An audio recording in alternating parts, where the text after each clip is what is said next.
Diputado Solá, tiene la palabra la diputada Carrió. Sí, señor presidente. A mí me gustaría enfocar este tema desde las teorías de la justicia. Y me parece que es importante, porque las teorías de la justicia pueden enmarcar la concepción acerca de cuál es el fin del Estado, no solo en esta época de transición, sino el objetivo y fin del Estado en los próximos 50 años, no solo en la Argentina, sino en el mundo. Y también el problema central de esta crisis del Estado y de esta transición hacia un Estado distinto, que van a ser las jubilaciones. ¿Y por qué digo que van a ser las jubilaciones? Sencillamente porque la ciudadanía del mundo y la circunstancia de que las nuevas generaciones habiten y trabajen en distintos lugares va a determinar un problema en el sistema previsional gravísimo, atento de dónde se jubila quien trabajó en 8 lugares del mundo. Y este va a ser un problema no de nuestra generación, pero con seguridad va a ser el gran problema en el marco de América del Sur y del mundo para las nuevas generaciones, incluidos nuestros hijos. De modo tal que esto no es un problema menor y hay que enfocarlo desde este lugar para después terminar proponiendo un nuevo sistema previsional a discutir en la Argentina que se vaya acercando lentamente a un nuevo modelo mundial. John Rawls, que podríamos nosotros decir que es quien en el siglo XX es un filósofo social, de alguna manera reestructura la teoría del contrato social, la vieja de Locke, la vieja de Rousseau. Lo que dice es que nosotros deberíamos celebrar un contrato entre todos, es un contrato hipotético, es una hipótesis, pensando todos que hay un velo de ignorancia, es decir, que ninguno de nosotros va a saber cómo nos va a ir. Como si supiéramos que nadie sabe quién va a ser rico, quién va a ser pobre, si va a vivir, si se va a morir. Y desde ese velo de ignorancia pensar cómo tendríamos que estructurar la sociedad para que haya la mayor libertad posible y la mayor igualdad posible. Desde ese velo de ignorancia, que es bueno que a veces una comunidad política se ponga en esa situación. Yo me acuerdo que en la Convención Constituyente también señalaba algo en este sentido de Dworkin, que es otro filósofo americano. Como comunidad de principios, está claro que desde miles de años de civilización hay algunas reglas de sentido común y de principios que nos lega la historia.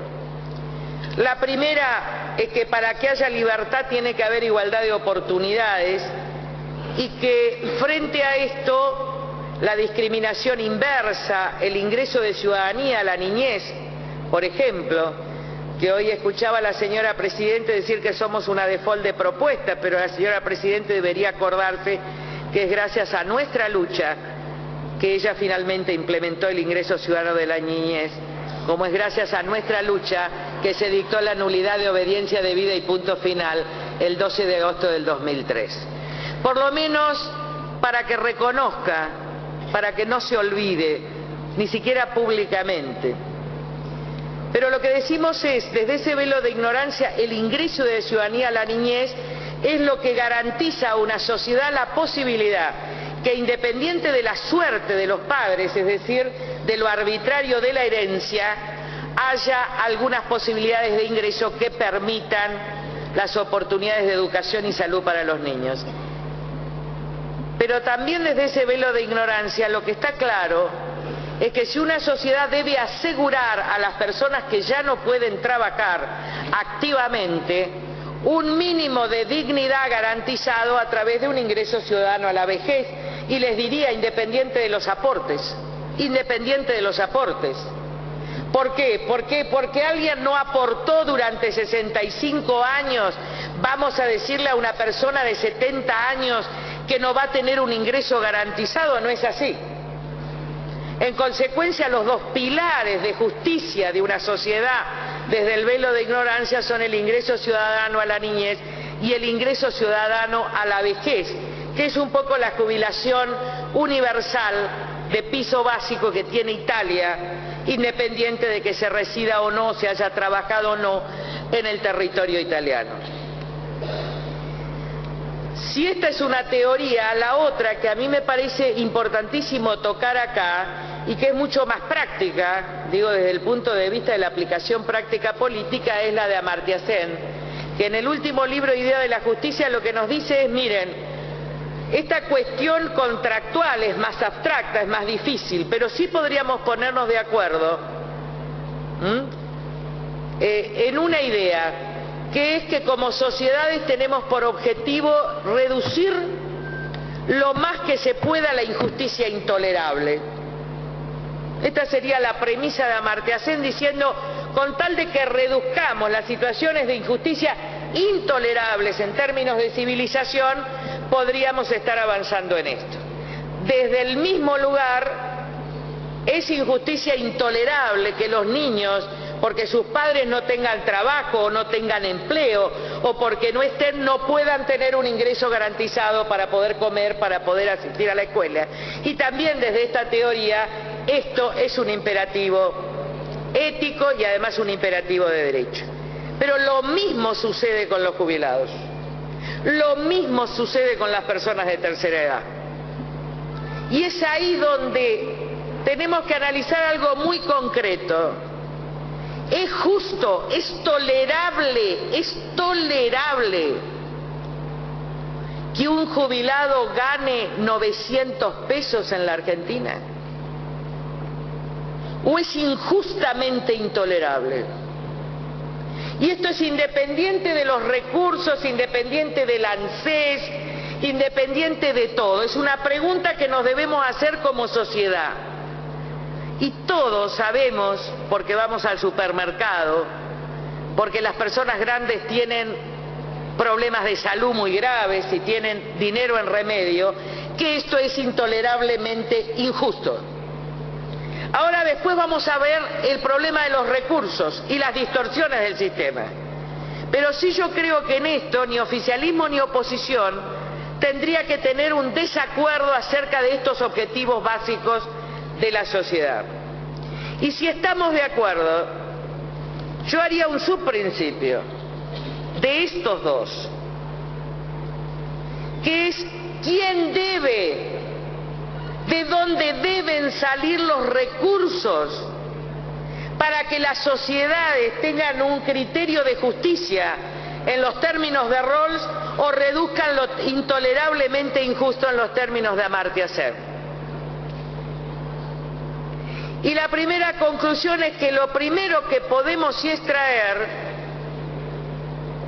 es que no puede haber redistribución del ingreso entre pobres, porque esto no es distribución.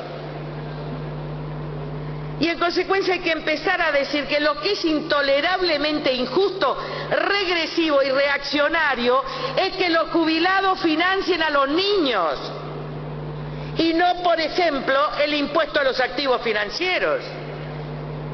¿Qué quiere decir? Que los pobres financian a los pobres. Esto es intolerablemente injusto. Esto es intolerablemente reaccionario. Y en consecuencia decirme, me faltan recursos para darle a los jubilados el 82% de la mínima, porque parte de esos recursos los ocupo para los niños, es imposible de ser tolerado en una sociedad y en un Estado que tiene otras fuentes de financiamiento y que tiene otras fuentes de recursos.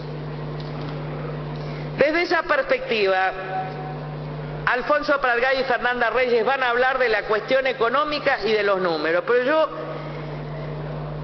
me voy a dirigir a un segundo punto.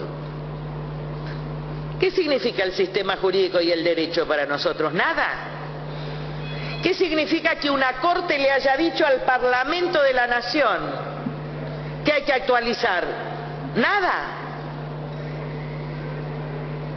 ¿Cuál es el valor? Yo sé que no hay stare decisis, yo sé que las sentencias no producen efecto erga omnes, pero sí que hay un sistema, en un sistema constitucional aún como el que tenemos, donde una corte está llamando a su poder legislativo conforme a la interpretación que hace del derecho argentino, no de otro derecho, ni de tratados internacionales, sino de las leyes votadas por este Parlamento, que hay que proceder conforme lo dice el caso Badaro.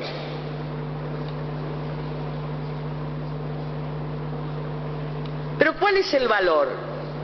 Porque si el fallo de la Corte no tiene valor, tampoco pueden tener innumerables fallos de la Corte o que condenen al Estado o que pongan y condenen a alguien a prisión. Pero ¿cuál es el valor?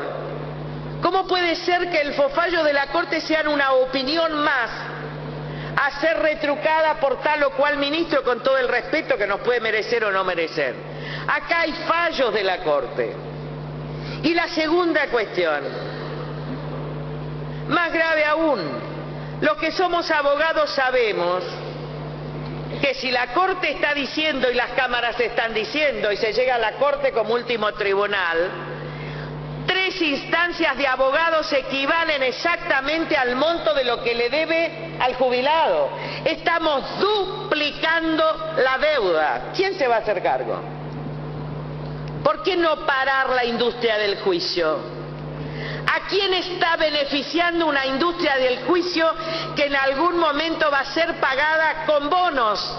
Porque es así, ordenemos antes, pero no dupliquemos una deuda en sí misma extraordinaria. Salvo que digamos que después le vamos a pagar el equivalente a esa deuda a los abogados que llevan los casos ante la Corte, si sabemos cómo va a terminar. Esto no es menos económico, esto es mucho más económico. Este es un criterio de eficiencia económica. Y no pusimos lo anterior a Badaro justamente para darle la posibilidad al Poder Ejecutivo que instrumente un sistema que permita cortar esta industria del juicio, que permita pagar lo anterior en términos de bonos y que permita ordenar para adelante esto. ¿Y lo tenemos que hacer nosotros o lo tiene que hacer el próximo gobierno, que podemos ser, conforme ese velo de ignorancia, cualquiera de los que está acá? Pero tenemos que hacernos cargo de la manera más eficiente, de la manera más ordenada, pero hay que hacerse cargo. De nada vale que me digan vamos a ir al default, porque todos sabemos que es mentira. Pero todos sabemos que nos tenemos que hacer cargo. Y esta es una manera responsable de hacerse cargo. Y es una manera que le permite al Poder Ejecutivo instrumentar toda la deuda para atrás, de una manera que se pueda dar solución. Vuelvo a insistir, esto va a salir la mitad si lo arreglamos ahora, y va a salir el doble 2 o 3 años después, sobre todo a partir del criterio de la Corte en el caso, en distintos casos judiciales. Y por último, la verdad es que el ANSES tiene los problemas que tiene por las políticas que votó este Parlamento. Pero no por ahora, no estamos hablando de ahora. Algunos creen que nosotros estamos en la coyuntura mediocre. No. Este Parlamento, primero, este Estado y esta nación usó siempre la caja de los jubilados como la caja política de todos los gobiernos. Y esta es una responsabilidad de la política argentina que cruza todos los gobiernos desde hace 40 años. En segundo lugar, en los 90 usaron para construir mercado de capitales a AFJP. Y después los trajeron de nuevo sin que las AFJP hayan pagado siquiera 3 jubilaciones. Miren el maravilloso negocio bajo un mismo signo político que le dieron el dinero para administrar, y cuando tienen que conceder las jubilaciones, vuelve el dinero sin posibilidad de pagar las jubilaciones al Estado. Y en tercer lugar, algo que hizo bien este gobierno, pero que crea una distorsión, que es haber concedido jubilaciones sin aportes. Y está bien, por el principio que dijimos al comienzo. Tenemos que tener un ingreso garantizado a la vejez. Pero esto lo tiene que bancar el Estado, no lo pueden bancar los aportantes. Esto es política social, es política de distribución del ingreso. Estos son los problemas. Entonces, la propuesta que nosotros estamos trabajando hace 6 años y que tuvo distintas discusiones en el área y después en la coalición cívica, nosotros la queremos hacer.